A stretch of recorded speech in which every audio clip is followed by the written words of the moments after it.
Ibu, bapak, saudari, saudara, rekan-rekan muda, dan adik-adik sekalian, dimanapun kalian berada, bertemu kembali dengan saya Romo Tino SSCC di dalam catatan pesiarah. Sebagai orang beriman, wartakanlah kebijaksanaan Tuhan di dalam persiaran hidup kita yang telah memanggil Anda, saya, serta kita semua dari kegelapan untuk masuk ke dalam cahayanya yang menakjubkan. Berbicara mengenai pewartaan kerajaan Allah bukanlah hanya sekedar berkata tentang kekudusan, tetapi bagaimana kita hidup secara kudus di hadapan Allah dalam tindakan dan kehidupan kita sehari-hari. Sebelum kita mendengarkan permenungan dari catatan pesiarah, marilah kita membuat tanda kemenangan Kristus. Dalam nama Bapa dan Putera dan Roh Kudus. Amin. Allah Bapa, sumber kebijaksanaan, Engkau telah menggembirakan hati kami dengan misteri Paskah-Mu.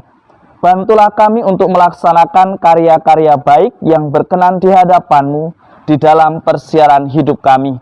Demi Kristus Tuhan dan pengantara kami. Amin. Ibu, bapak, saudari, saudara, rekan-rekan muda, dan adik-adik sekalian yang terkasih di dalam Yesus Kristus. Di dalam bacaan pertama, sebagaimana digambarkan oleh Lukas di dalam Kisah Para Rasul, bagaimana para pengikut Kristus membuktikan bahwa Yesus adalah Mesias. Ia tidak hanya bersaksi dengan sebuah kata, tetapi juga bersaksi tentang perjalanan imannya. Tentu kesaksian iman tidak setiap saat diterima atau bahkan diperlakukan dengan baik. Seringkali kita mengalami atau berjumpa dengan sesuatu yang berkebalikan, yang bertentangan dengan apa yang kita harapkan.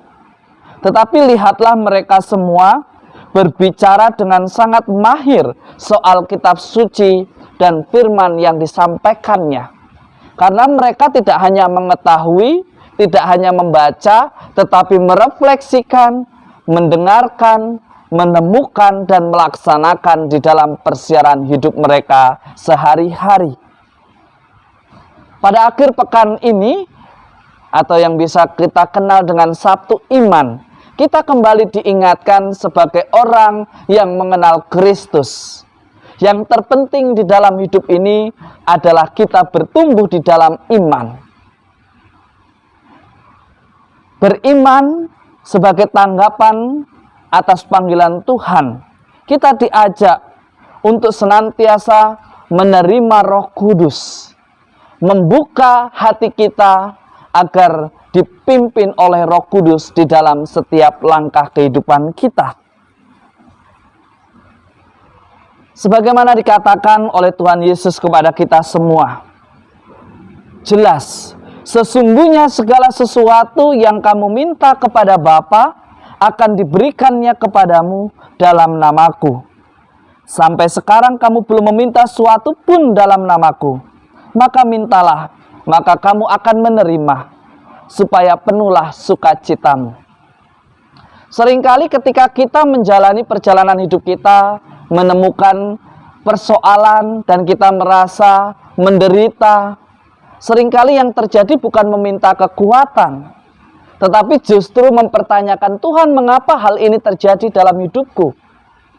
Bahkan mulai kita menyalahkan, Tuhan, mengapa Engkau menghukum aku? Mempertanyakan mengapa penderitaan ada di dalam hidupku. Pernahkah kita bertanya kepada diri kita sendiri, apakah kita senantiasa membuka hati kita untuk senantiasa mengikuti bimbingan Roh Kudus di dalam perjalanan hidup kita? Roh Kudus diutus untuk menjamin bahwa keselamatan tetap terjadi di dalam hidup kita. Tetapi sekali lagi, seringkali kita menghambatnya karena kita menggunakan kehendak bebas kita dengan tidak bijaksana. Hari ini kita diingatkan, sebagai orang beriman berarti kita mengasihi Allah dan sesama. Mengapa demikian? Karena Allah lebih dahulu mengasihi kita. Maka jangan biarkan penderitaan, duka cita itu mengganti cara hidup kita. Jangan biarkan penderitaan yang melahirkan keputusasaan dan ketakutan serta kekhawatiran berlebihan mengendalikan hidup kita.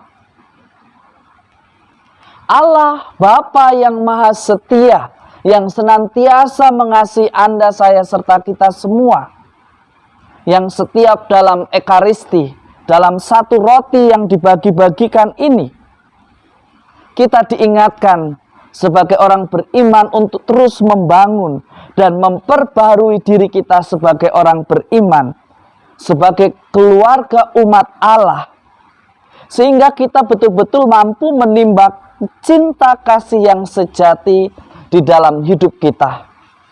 Bukan hanya pandai berkata-kata dalam kalimat yang indah tentang cinta, tetapi bagaimana kita merangkai aksi nyata dari ungkapan cinta yang tulus, ikhlas, dan tanpa pamrih. Semakin beriman, semakin kita mengerti apa yang menjadi kehendak Allah.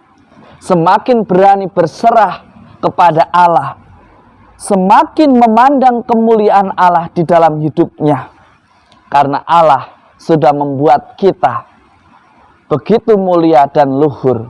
Maka jangan cederai itu dengan sikap arogansi kita.